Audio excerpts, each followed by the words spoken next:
And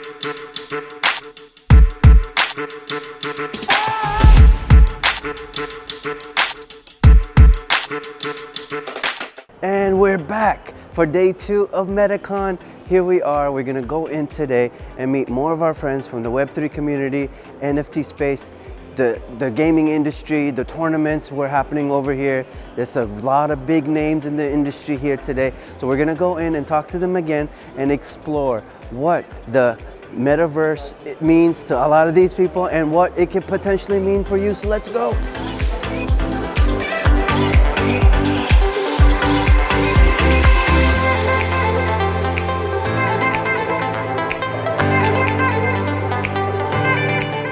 Today here at Metacon with Michaela NFT. Look, what do you think about what's happening here today? Give us your spill on what you think is happening here right now. I think it's absolutely epic to have the UAE adopt the Web3 space with open arms and realize the innovation and what phase of the internet we're pivoting into and being excited about it. So I'm happy to be here. I can't believe that it's been a year sort of, and now we're here.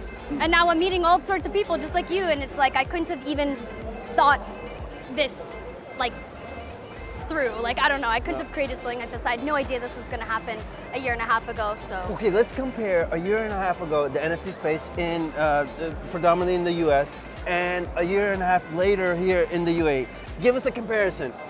I know it's apples to oranges, but give us a comparison. A year and a half ago, I was in Canada in lockdown, and it was a pretty sad place, but we all kind of came together online. And then we've just built in what seemed to have been the darkest time. So many blessings happened in disguise, and now we fast forward to here, where it's almost like all the seeds that we planted a year ago have manifested into these beautiful trees. So a lot of exciting things happening in the space. Yeah. Okay, Mikhail, so for some of your best and favorite NFT trades, maybe you have some good and bad. I know about one, I'm not gonna say. Would you like to share how you got in early, what attracted you about that project?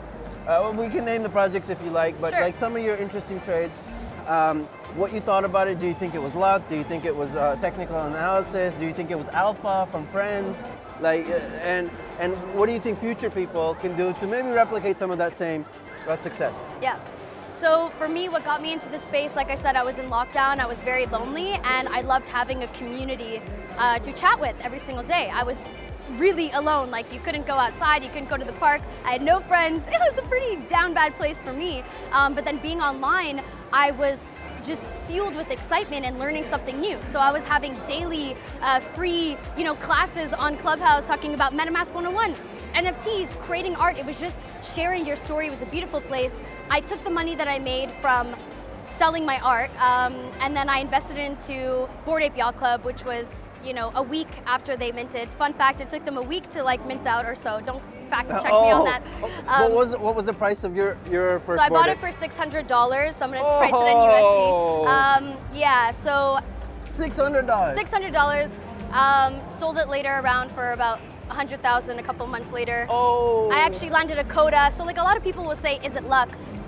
I think some things are luck. I got a coda. I didn't know that, which is Which is rare. Yeah. So, which is a really rare asset later on in the Bored Ape Yacht Club ecosystem. And so a lot of people say that's luck. Yes, however, you needed to know and be in the space 24/7 to know even that drop is happening, to what to do. So there's a chance for everybody to become successful, whether it's learning a new skill and then teaching that new skill, which you can do that with zero investment other than your time. You can hit a luck on a free mint. Right now there's a lot of free mints. There's people that are making thousands of dollars from literally $9 investment. You just need to be invested in the space and be passionate about the space and be excited, and don't be afraid. Just jump in. We're here for you. I'm here for you online. And yeah. That's amazing. That's an amazing story. It's inspirational. Look, guys, it's not always the case that this can happen, but it's a reality. And you're hearing from the person. This is a reality, and you can make and change your own reality, and you can do the best in your life if you want to. So we're gonna go back into the Metacon, meet some more people. Thank you, Michaela. Let's go. Let's go. Come on, let's go.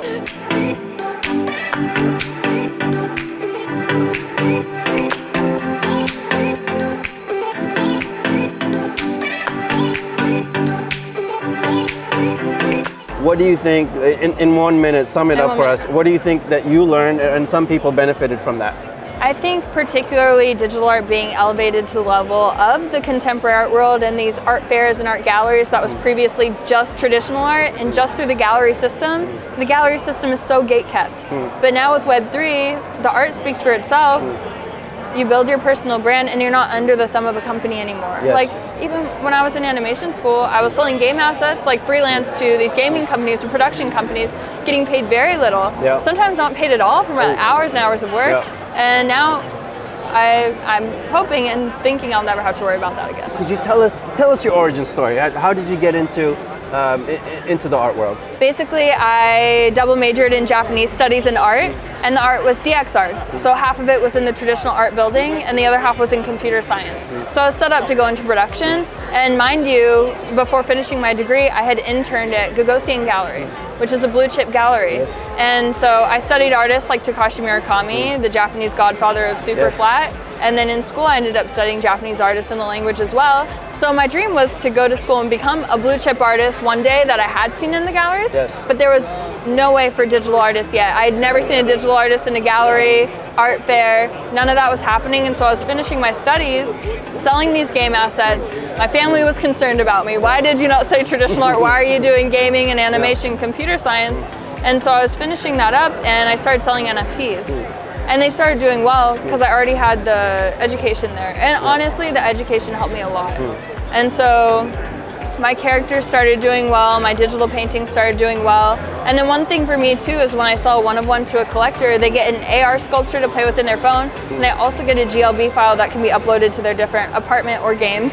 Or any of these different metaverse apps that they're using. So they get that utility, and eventually I do want to have a physical item of the character too, or physical plush. But like my model would be Takashi Murakami because he has designer collectibles, like designer pillows, and people collect these and they love the characters because they have a relatable emotion. Yeah. Oh, that's really exciting. So that's a lot of fun utility. So the art collectors can jump on board, NFT collectors can jump on board as well. So I think earlier you said you're about to mint some of these characters. Yes. What's the mint process? Simplify it for some of the people who may be watching this. Yeah, I guess for me, having minted for a while, the platform that I like to use the most currently is Foundation. So these two are going to be minted on Foundation. Oh, amazing. My first Nifty Gateway drop is in July. And basically, if it's like from start to finish, you need Ethereum, which you get in your cryptocurrency exchange, it's Coinbase, and you need your MetaMask wallet or a digital wallet to send out Ethereum. So you can pay to mint this NFT on the blockchain. You're paying for this energy, this transaction that can validate your NFT, which is a token, on the blockchain. So when you mint an NFT, technically you're creating this token, but it's tied to the digital asset, which is your art. So NFT can be any of these things I talked about. It can be a song, it can be a video clip, but for me, I'm talking about fine art NFTs. And you want to have it, if you're looping an animation, you actually want to have it be shorter rather than longer. I've done both. And it tends to be a zoom in of the character around 8 or 9 seconds, mint it, have it be meaningful to you. It's going to last on the blockchain unless you burn it. It's going to be on the internet forever. And yeah, every single artwork that you mint, usually you're improving and it will exist, and that's how you build your personal brand as an artist. Amazing, amazing. So we're gonna be able to, the collectors will be able to mint. What's gonna be the entry mint price, the floor price? What are you thinking about? So this is interesting. If I list it low, it sells high. And this is different from the gallery world. And then you don't get, as an artist, you don't get much of that profit, right? Oh, I get a lot of that profit. Oh, okay, good. Especially in Web3. In the gallery system, galleries typically took 40 to 50%, and they start the price high, and people want it the higher the prices. But in Web3, when I start the auction low, it's a 24-hour auction, it sells high. The more people that bid, the higher it'll sell because they like the gamification. And it wasn't in the gallery world before. Yeah, so I'll start it low. And so Web3 auction, okay, that's nice. It's newer. So tell us about some of your most exciting. What was your maybe tell us about your lowest sale or your highest sale. Which one was your favorite sale?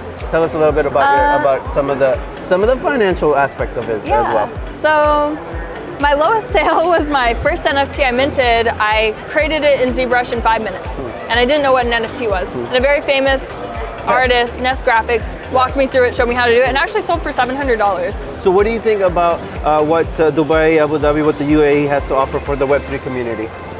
I think, well, one, I think like I've seen like ArtStyle, for example, there's a really strong community here of collectors and collectors of PFPs. And from what I know, I don't know too much about the collector base, but I know it's huge here. And everyone says, go to Dubai, find collectors there. Oh, nice. And so here we are. Thank you so much, Zoe. We love your art. I hope we get to collaborate more. Yes. And we want to see more of these cute playable characters in the metaverse. We want to see skins, more of it. Let us know. You guys can follow. You can check out Zoe's Instagram and check out her. Zoe Winters X. Zoe Winters X. All socials. All the socials. Yeah. So that's on Twitter. That's on the gram. Check it out, guys. Thank you so much, Zoe Winters. Thank you so much. Thank you so much for visiting us and giving us some time today. Thank you. At the moment, the first prize under the university category. All right, guys. So Metacon conference in Dubai, historic event. Thank you guys for joining us and being part of history. Thank you, Metacon, for having us. Thank you for everybody who shared their time, their knowledge, their alpha with us today. I hope you guys enjoy it. So this is us signing out of Metacon. If you missed it this year, well, hey, maybe we'll see you next year.